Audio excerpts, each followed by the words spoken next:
तो नमस्कार भाइयों, क्या हाल चाल, कैसे हो सारे। तो मेरा नाम रोहित शॉ है। करेंटली मैं आईआईटी दिल्ली के मैथमेटिक्स एंड कंप्यूटिंग ब्रांच का स्टूडेंट हूँ। और आज की वीडियो में मैं अपनी जेईई एडवांस की स्टोरी के बारे में बताना चाहता हूँ।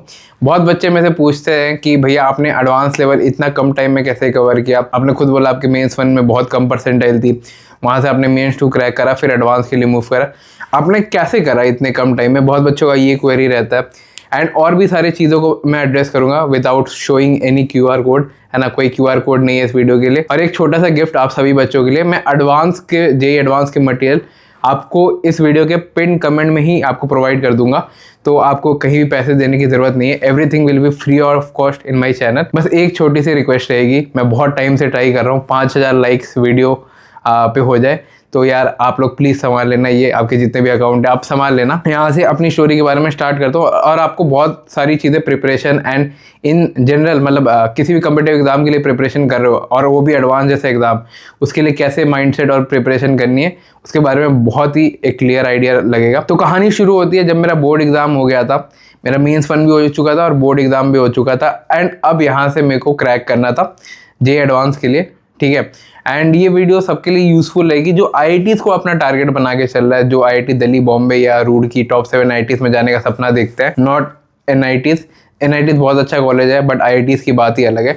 तो मेरा उस टाइम ना ड्रीम ये था कि भाई मैं एक कॉलेज सिक्योर करूँ। सबसे पहला जो मेरा सेट ऑफ टारगेट था कि भाई मैं कोई भी एक टियर 1 कॉलेज सिलेक्ट करूँ। मेरे पास 2 ऑप्शन थे, WBJE से जादवपुर यूनिवर्सिटी एंड एनआईटीज़ कोई भी, मतलब होम स्टेट कोटा लगा के एनआईटी दुर्गापुर मैंने सिक्योर करी थी। तो बोर्ड से निकलने के बाद मेरा जो सबसे पहला काम था कि मैंने घर आके सारे डिस्ट्रैक्शंस अपने रिमूव करे और मेरा एक ही ड्रीम था, दैट वाज कि भाई मेरे को आईआईटीज़ में जाना। I have to make it somehow to IIT. मेरे दिमाग में ये नहीं था कि भाई ये करने से हो जाएगा। एंड बहुत सारी आपको मन में क्वेश्चन आते हैं जब भी आप कोई भी एग्जाम के लिए, कम्पिटिटिव एग्जाम के लिए प्रिपेयर कर रहे हो ना। 2 चीज़ें होती है, एक तो आती है सेल्फ डाउट, क्या आप उस लायक हो, क्या आप आईआईटी जेईई एडवांस कर सकोगे। जो काम आप 2 साल में नहीं कर सके आप क्या लास्ट के 2-3 महीने में कर पाओगे, ठीक है। एंड दूसरी चीज़ है कि यार जब भी आप इतना हाई लेवल ऑफ टारगेट रखते हो ना, तो भाई क्या चीज़ें से पढ़नी है, क्या करना है, नहीं करना है, उसी में लगभग 10 से 15 दिन वेस्ट हो जाते हैं। एक जनरल एस्पिरेंट की मैं बात कर रहा हूँ और मैं भी उसी कैटेगरी में था, ठीक है। तो मैंने सबसे पहले तो ये चीज़ करी कि जो मेरे वीक पोर्शन थे, फॉर एग्जांपल जो मेरे को ऐसा लगता था कि जैसे मेरे को मैथ्स नहीं आती, मैंने आपको बताई भी थी बोर्ड्स वाली कहानी में, मेरे को इंटीग्रेशन तक सही से नहीं आता था। एंड इसका मेन रीज़न था कि मेरा बेस बहुत ख़राब था। मेरे को ट्रिग्नोमेट्रिक आइडेंटिटीज़, इक्वेशंस याद ही नहीं होती थी, फार्मूलाज याद नहीं रहते थे। तो कौन सा फार्मूला कहाँ लग रहा है कुछ भी समझ में नहीं आता था। एप्लीकेशन पार्ट मेरा बहुत वीक था। तो मैंने उस चीज़ पे पहले एम्फोसिस किया to build the basic concept of JEE advance, कि मैं एडवांस लेवल क्वेश्चन को अप्रोच कर सकूं। जब आप स्टार्ट करते हो ना किसी चीज़ को, तब बहुत दिक्कत आती है। आप 10-12 घंटा नहीं पढ़ पाओगे, आप 6-7 घंटा कर पाओगे, बहुत सारे चैलेंजेस आते हैं। तो धीरे धीरे मेरे साथ भी वो होने लगा। एंड जब प्रिपरेशन ना, मतलब आपको मैं समझा नहीं पा रहा, जब थोड़ा सा दूर भी रहता है ना प्रिपरेशन एंड आपको कोई रिजल्ट नहीं दिखते ना, कि भाई आप मेहनत कर रहे हो, आपको कोई रिजल्ट नहीं दिख रहा, फॉर एग्जांपल मॉक टेस्ट में नंबर नहीं बढ़ रहे या आप लेक्चर ले रहे हो, आपको ऐसा अंदर से लग रहा है कि शायद मेरा सिलेक्शन नहीं होगा, तो एक विल टू स्टडी है ना, एक पढ़ाई करने का मन नहीं करता। एंड बहुत बच्चों का कमेंट्स भी आ रहा था जब मैं लाइव स्टडी कर रहा था कि भैया पढ़ाई करने का मन नहीं कर रहा, रिजल्ट आने वाले हैं, क्या होगा, अनसर्टेनिटी लेके, मतलब मन नहीं करता। एंड मेरे साथ भी सेम चीज़ थी। तो मैंने बोला कि यार मैं ना, मेरे पास 2 महीने हैं, मैं 2 महीने इतना मतलब अच्छे से पढ़ना चाहता हूँ कि मेरे को ना कभी लाइफ में रिग्रेट ना हो कि भाई मैंने मेहनत नहीं करी, मैंने अपना बेस्ट दिया। मेरे को बस जेईई एडवांस से एक की टेक अवे था, मेरे को एग्जाम क्लियर हो ना हो, मेरे अंदर ना कोई रिग्रेट नहीं रहना चाहिए कि भाई मैंने 2 साल बर्बाद किए, मैं अच्छे से नहीं पढ़ पाया। मेरे अंदर ये सब चीज़ें नहीं होनी चाहिए। I will give my all, ठीक है। एंड सबसे बेस्ट मैं आपको एक सॉल्यूशन दे सकता हूँ एज अ भाई, कि अगर आपके साथ भी ये सब चीज़ें चल रही है ना, तो यार कभी ना अपने पापा का चेहरा देख लो। मैं मानता हूँ ना यार, मतलब माँ बाप से अच्छा आपका कोई साथी नहीं रहता, मतलब इन प्रिपरेशन नहीं, थ्रू आउट द लाइफ, ठीक है। बहुत सारे लोग आएंगे लाइफ में, बहुत सारे लोग जाएंगे लाइफ में। हम लोग as a student, as a बच्चा, है ना, अपनी माँ बाप की उतनी परवाह नहीं करते। हम मानते हैं कि भाई ये मम्मी पापा का धर्म है कि हमें मतलब अच्छे से पाले एंड अच्छे से ट्रीट करे। जबकि भाई पता है दुनिया बहुत क्रूअल है, लाइक दुनिया सच में, मतलब जो रियलिटी है ना, बहुत क्रूअल है। और उस फेज में मैंने भी यही चीज़ करी। मेरे को ना पढ़ाई में मोटिवेशन नहीं आता था, या एक मतलब रोना सा आता था। मैं आपको एक्सप्रेस नहीं कर पा रहा, अंदर से एक बहुत मतलब रोने का मन करता था, रो नहीं पाता था, ठीक है। एक्सप्रेस करने की कोशिश करता था, एक्सप्रेस नहीं कर पाता था। तब मैं यही करता था, रात को पापा का चेहरा देख लेता था। जब पापा ड्यूटी से आ रहे हैं, मेरे पापा एक टैक्सी चालक है, टैक्सी ड्राइवर है, कोलकाता में टैक्सी चलाते हैं, ठीक है। तो वो जब मेहनत करके आते थे, बेड में सोते थे, तब वो चेहरा देख के भाई मैं बहुत पिघल जाता था कि मैं अपने पापा मम्मी के लिए कुछ कर नहीं पाया, ठीक है।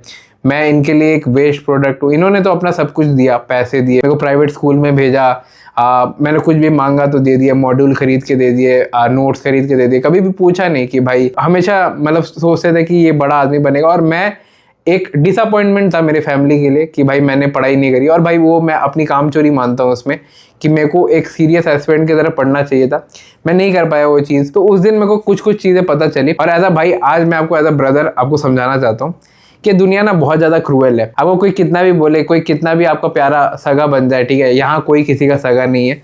ये बात मेरे अपने दिल पे याद रखना। जो आपका दोस्त है, शायद जो आपका आज दोस्त है, क्या पता पीठ पीछे आपकी बुराई कर रहा है, ठीक है। ये आपने अभी देखा भी होगा रिसेंट केसेस में। लोग ये बोलते हैं कि मतलब मैं आपका सक्सेस देखना चाहता हूँ, कोई नहीं देखना चाहता। एक्चुअल रियलिटी यही है, कोई आपको आगे बढ़ते हुए नहीं देखना चाहता, आपको खुद ही मेहनत करनी पड़ेगी। ये चीज़ मेरे को उस दिन समझ में आई जब मैं अपने पापा मम्मी से बात करता था, उनके लाइफ के जो एक्सपीरियंसेस है, ठीक है, उनसे मैं सीखता था। तो ये मेरे को बहुत ज़्यादा हेल्प करी प्रिपरेशन में। क्योंकि यार मतलब आपसे मैं आज पूछता हूँ, जो आपको भैया दीदी यूट्यूब पे दिखते हैं, इंक्लूडिंग एवरीवन, ठीक है, मैं यहाँ किसी का नेम नहीं ले रहा, कोई बूट कैम्प बेच रहा है, कोई क्रैश कोर्स, कोई कोचिंग इंडस्ट्री बेच रही है, क्या वो आपकी एक्चुअली में परवाह करते हैं? आंसर है नहीं। अगर आप अपने दिल में हाथ रख के पूछो ना, आंसर है नहीं। अभी 3 दिन बाद रिजल्ट सेलिब्रेशन है।